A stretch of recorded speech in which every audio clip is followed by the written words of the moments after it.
अस्सलामुअलैकुम वरहमतुल्लाहि वबरकातुहू। Welcome back to our channel. आज की हमारी इस वीडियो में हम हिंदी लोकवाणी टेक्स्ट बुक के दूसरी इकाई का 5वां अध्याय स्टार्ट करेंगे, जिसका नाम है चार हाथ चांदना। इसका अर्थ होता है कुछ दूरी तक प्रकाश या फिर रोशनी।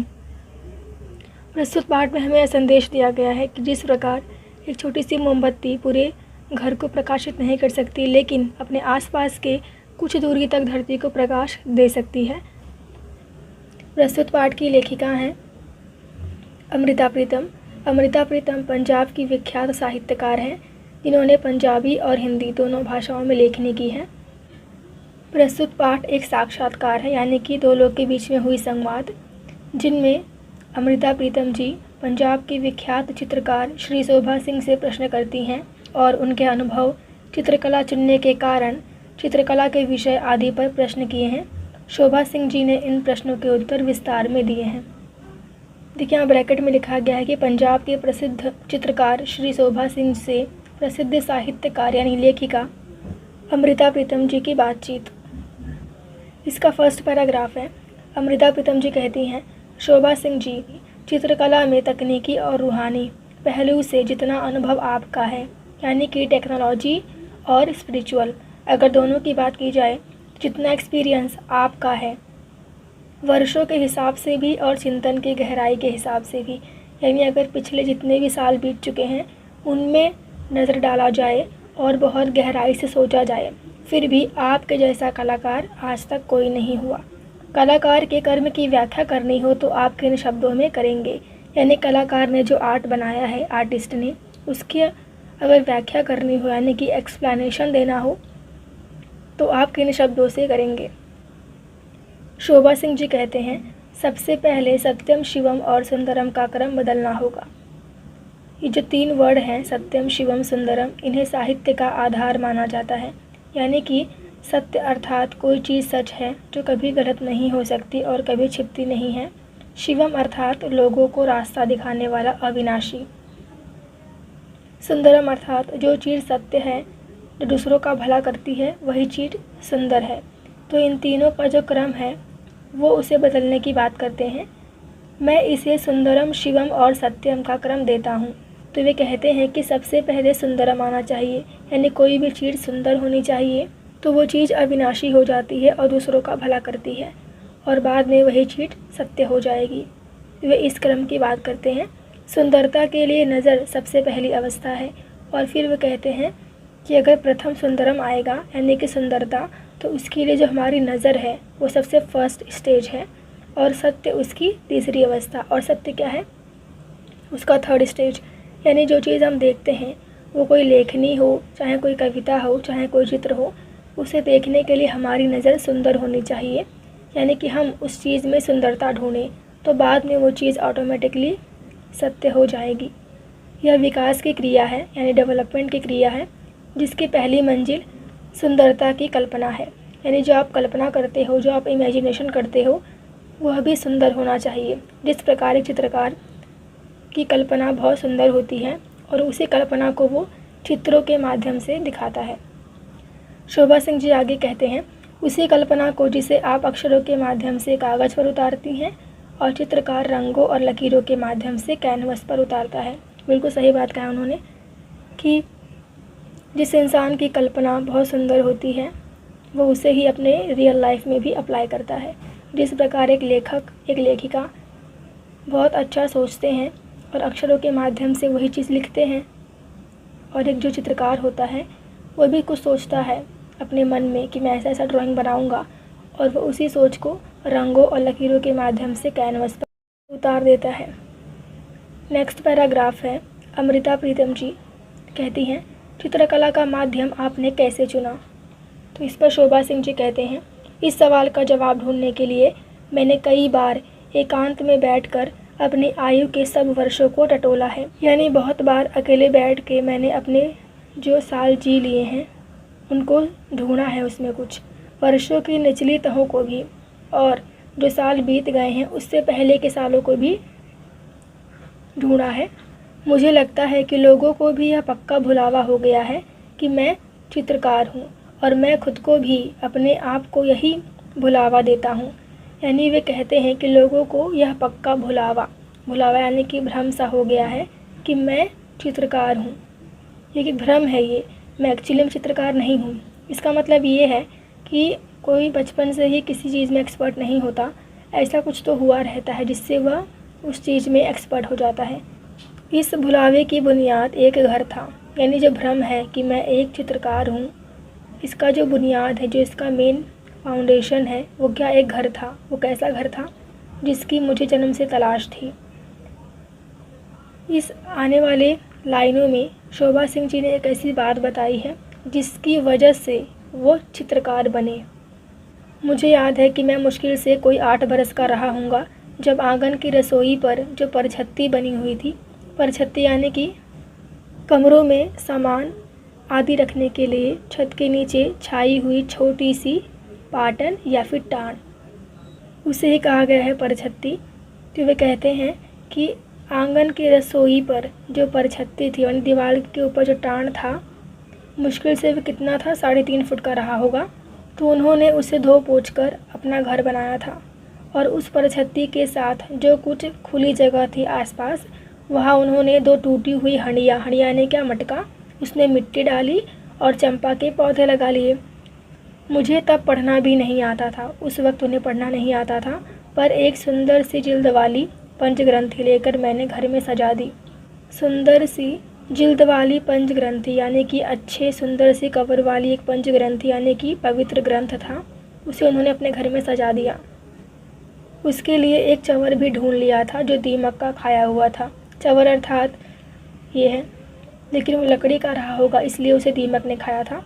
साथ ही 3.5 फुट की परछत्ती की दीवारों पर जो भी कागज़ की तस्वीरें मिली थी लगा ली थी, यानी कि जो दीवारें थी वहाँ उस पर उन्होंने कागज़ों की तस्वीरें लगा ली और घर सजा लिया था। वह घर कभी ना बना और मैं ख्याली घर की दीवारें सजाने के लिए तस्वीरें बनाने लगा। यानी कि बचपन में ये इंसिडेंट जो उनके साथ हुआ था कि उन्होंने सोचा कि मैं घर बनाऊंगा, वे उस टाइम बालक थे और उन्होंने ऐसा इमेजिन किया कि ये मेरा घर है, जिस प्रकार छोटे बच्चे खेलते हैं उसी प्रकार। लेकिन यही बात उनके मन में बैठ गई और उन्होंने अपने मन में सोचा कि ये दीवार है और उन्हीं दीवारों पर पेंटिंग्स को लगाने के लिए वे चित्रकला में आगे बढ़ते गए और चित्र बनाते गए। अर्थात सी टूटे फूटे छोटे से घर ने उन्हें प्रेरणा दी और वे एक चित्रकार बन गए। अमृता प्रीतम जी पूछती हैं, आप औरत को औरत के तौर पर महत्व नहीं देते, केवल माँ के तौर पर महत्व देते हैं। शोभा सिंह कहते हैं, मैं रचनात्मक शक्ति के संबंध में कह रहा हूँ, यानी कि क्रिएटिविटी पावर। जैसे अमृता का महत्व उसकी लेखिका होने के कारण है, शोभा सिंह का चित्रकार होने के कारण है, उसी प्रकार औरत का महत्व उसके माँ होने के कारण है। यानी वे ये कहते हैं कि जो अमृता प्रीतम है उन्हें लोग क्यों जानते हैं, उनकी लेखनी के कारण, ओके। और जो शोभा सिंह है उन्हें लोग क्यों जानते हैं, उनके चित्रकारी के कारण। उसी प्रकार एक औरत का महत्व कब होता है, उसके माँ होने के कारण। उसकी रचनात्मक शक्ति उसके माँ होने में है, यानी जो पावर ऑफ क्रिएटिविटी है वो किस में है, उसके माँ होने के कारण है। अपने अस्तित्व की धरती पर, अस्तित्व यानी कि अपना वजूद, जो एक स्त्री का वजूद होता है, उसमें वह एक बीज को अर्थात एक संतान को धारण करने के लिए वह अपने माँ बाप, बहन भाई, घर सहेलियाँ सब कुछ छोड़कर एक नई और ऊपरी धरती पर चली आती है, यानी अपने ससुराल चली आती है। ये कितनी बड़ी साधना है किसी और के घर को बसाने के लिए और एक इंसान को जन्म देने के लिए वो औरत अपना सब कुछ छोड़ के किसी और के यहाँ चली आती है। ये अपने आप में एक बड़ी साधना है। यही उसकी कला है, उसकी दैविक शक्ति है, उसका ज्ञान। इसी जगह वह जीनियस है। यानी कोई भी औरत अपने आप में एक महान होती है, उसके पास ऐसी शक्ति होती है जो और किसी के पास नहीं होती। वह अपने अंदर एक इंसान को जन्म देती है। तो ये क्रिएटिविटी है और इसीलिए महिला अपनी जगह पर जीनियस है। अमृता प्रीतम जी आगे कहती हैं, कलाकार का कर्म समूची दुनिया के होने में कोई फ़र्क डाल सकता है। यानी जो कलाकार ने आर्ट बनाया है, क्या वह पूरी दुनिया को प्रभावित कर सकता है। तो शोभा सिंह जी कहते हैं, मैं एक सच्चे कलाकार का कर्म एक छोटी सी जलती हुई मोमबत्ती समझता हूँ जो दूर तक उजाला नहीं कर सकती। यानी एक सच्चा जो कलाकार होता है, जो कला में अपना सब कुछ दे देता है, अपना हाव भाव, अपना गुण, अपनी सोच। तो जो उसका बनाया हुआ चित्र है उसका कंपैरिजन उन्होंने एक मोमबत्ती से किया है कि छोटी मोमबत्ती बहुत दूर तक प्रकाश नहीं दे सकती, पर अपने इर्द गिर्द 2-4 हाथ धरती को ज़रूर चांदना दे सकती है, यानी अपने आसपास को ज़रूर प्रकाशित कर सकती है। यही 2-2, 4-4 हाथ का चांदना पूरी सभ्यता को प्रभावित कर सकता है। जिस प्रकार ये मोमबत्ती बहुत दूर तक प्रकाश नहीं फैला सकती, लेकिन अपने आसपास कुछ दूर तक प्रकाश दे सकती है, उसी प्रकार जो इंसान होता है उसकी अच्छाई पूरे समाज को तो नहीं, लेकिन अपने आसपास के लोगों को प्रभावित ज़रूर कर सकती है। अमृता प्रीतम कहती हैं, हमारी धरती का यथार्थ सच्चाई बहुत भयानक है। क्या आप कभी यह यथार्थ चित्रित करना चाहेंगे, यानी कभी इस असलियत को अपने ड्राइंग के माध्यम से बनाना चाहेंगे? शोभा सिंह ने कहा, नहीं, वह यथार्थ जगह जगह पर, सड़कों की पटरियों पर भी चित्रित हुआ पड़ा है। यानी ये जो सच्चाई है, हमारी गरीबी, दुख, ये मुझे कहीं पर बनाने की ज़रूरत नहीं है, यह आपको हर जगह दिख ही रहा है। कहाँ पर? जगह जगह पर, सड़कों की पटरियों पर। ये दुखी लोग, गरीब लोग हमें हर जगह दिखते हैं। भयानक गरीबी और अंतहीन दुखों का इतिहास, ये है हमारी सच्चाई। अगर आप पिछले वर्षों पर नज़र डालेंगे तब भी गरीबी थी और आज भी गरीबी है, ज़्यादा कुछ परिवर्तन नहीं हुआ है। उसे मैं दोबारा कागज़ों पर चित्रित क्यों करूं? बिल्कुल सही बात। जो चीज़ हमें तकलीफ़ देती है, हमारे आसपास दिख रहा है, उसे वो चित्रों के माध्यम से क्यों बताएं? ज़िंदगी की खूबसूरती और ज़िंदगी की अच्छाई जो दिनों दिन लोप होती जा रही है। अब ज़िंदगी की खूबसूरती क्या है? ज़िंदगी को आप जितना प्यार करेंगे, ज़िंदगी आपको भी उतना ही प्यार करेगी। और ज़िंदगी की अच्छाई यानी क्या?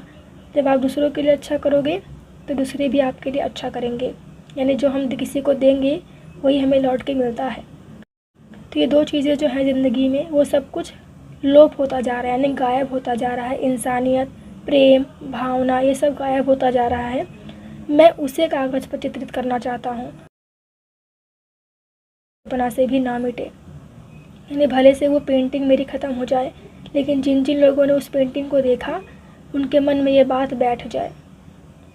विलियम ब्लैक, जो कि एक फेमस लेखक हैं, की एक पंक्ति है कि सुंदर ईश्वर को गुलाब का एक फूल बनाने में 50,000 बरस लगे थे। यानी भगवान को एक गुलाब का फूल बनाने में 50,000 साल लग गए। अगर हम स्वयं को, यानी खुद को बड़ा कर लें, अर्थात अपने आप को महान बना लें, अपनी सोच को बहुत अच्छा कर लें, तो जो कुछ दुनिया में से खोता जा रहा है वह किसी हद तक खो जाने से बच जाएगा।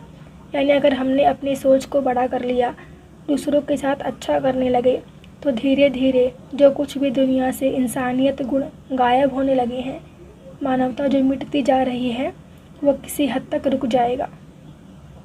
गुरुओं के चित्र यानी टीचर्स की जो ड्राइंग है, इसीलिए बनाता हूँ क्योंकि उनके स्वयं महान थे, यानी वो अपने आप में महान थे। कौन? टीचर्स। अगर कभी कोई गुरु के हाथ से या किसी महान व्यक्तित्व के हाथ से अमृत छक लेता था, यानी इस लाइन में वे कहते हैं शोभा सिंह जी कि यदि किसी व्यक्ति ने कभी भी किसी टीचर्स के हाथ, यानी टीचर्स के अंडर में रह के या फिर किसी महान पर्सनालिटी के अंडर में रह के उनसे कुछ प्राप्त किया है, उनसे ज्ञान प्राप्त किया है, तो वह सचमुच एक शक्ति को धारण कर लेता है। तो वह व्यक्ति जिसने ज्ञान लिया है उसके अंदर एक अद्भुत शक्ति आ जाती है। यहाँ पर वे कहते हैं कि जो लोग अपने आप में महान होते हैं, अगर किसी और ने उनसे कुछ सीख लिया तो ये लोग भी महान बन जाते हैं।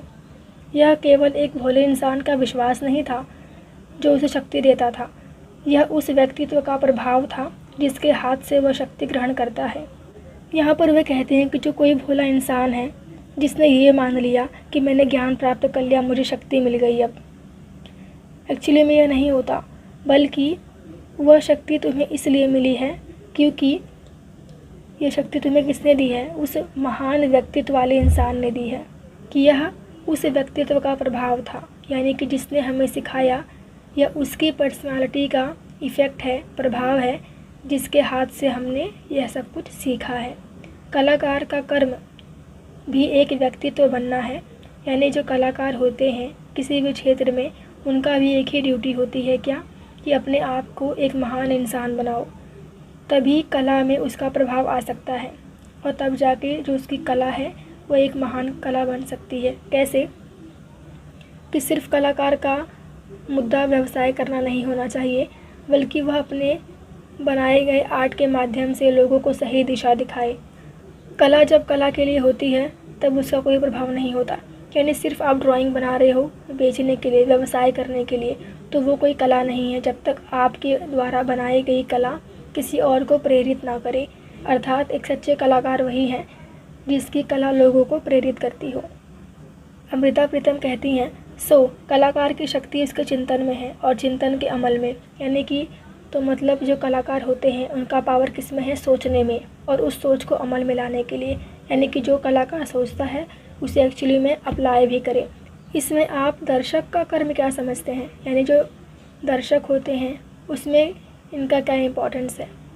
तो शोभा सिंह जी कहते हैं, कई दर्शक ऐसे भी होते हैं जो बगल में लगे हुए चित्र को देखने के लिए पूरी तरह गर्दन भी नहीं घुमाते। यानी वे कहते हैं कि बहुत से ऐसे लोग होते हैं जो एक आर्ट गैलरी में आते हैं और सारे ड्राइंग को देखते हैं, लेकिन पूरी तरह गर्दन भी नहीं घुमाते उसको देखने के लिए, और सरसरी यानी जल्दी में नज़र से सब चित्रों को देखकर पूछेंगे बस, और तस्वीरें नहीं हैं। पर कलाकार का कर्म किसी हद तक दर्शक को वह आँख देना भी है जिससे वह देख समझ सके। यानी वे कहते हैं कि जो ड्राइंग बनी हुई है कभी कभी लोग उसे अच्छी तरह देखते भी नहीं हैं, तो ऐसे में जो कलाकार है उसकी एक रिस्पॉन्सिबिलिटी होती है कि वह अपने ड्राइंग को, अपने आर्ट को इतना अट्रैक्टिव बनाए कि देखने वाला उसे बिना देखे रह ना पाए। यानी जो दर्शक आते हैं देखने के लिए वो उनकी आंखों को बांध ले, अपनी ओर खींच ले। ये कभी कभी अगर आर्ट गैलरी में आप गए होंगे तो कुछ पेंटिंग ऐसे होते हैं जो आपको ऑटोमेटिकली अपनी ओर खींच लेते हैं और आप उनको देखने के लिए मजबूर हो जाते हैं। आपको वो पेंटिंग पसंद भी आती है, और लेकिन बहुत सी पेंटिंग्स ऐसी होती हैं जो आपने देखा और आप भूल भी गए। कुछ दिन हुए एक अमीर सी औरत आई। वे एक इंसिडेंट बताते हैं। बड़े आदर से चित्रों को देखती रही, बैठी रही, फिर बोली, आपने मुझे प्रसाद नहीं दिया, यानी आपने मुझे कुछ प्रतिफल नहीं दिया, कुछ रिएक्ट नहीं किया, मुझे कुछ बताया नहीं आपने। और मैंने पूछा, आपने इतनी देर इस पहाड़ी हवा में सांस ली, फिर क्या यह सुख प्रसाद नहीं है? क्या प्रसाद सिर्फ बूंदी होता है? शोभा सिंह जी के कहने का अर्थ है कि आपने मेरी पेंटिंग्स को देखा, आपने कुछ सीखा, आपने एंजॉय किया, और साथ ही साथ आपने इस पहाड़ी हवा में सांस ली, तो क्या यह प्रसाद से कम नहीं है? समथिंग इन रिटर्न नहीं है? क्या इस प्रसाद का मतलब सिर्फ बूंदी होता है? यानी कि कोई चीज़ जो है जिसे हमने देखा और हमने कुछ सीखा उससे, यही अपने आप में एक बड़ा रिटर्न होता है। यही सोच और सूझ होती है जिसे कलाकार को अपने दर्शक को देना चाहिए। यानी यही समझ, यही बात और ऐसा ही कुछ जवाब हर कलाकार को अपने दर्शक को देना चाहिए, ताकि उसका दर्शक जो है, यानी जो देखने वाले हैं, वो कुछ सीख सके, समझ सके उन कला के माध्यम से। और इस तरह से ये 4 हाथ जानना चैप्टर समाप्त हुआ।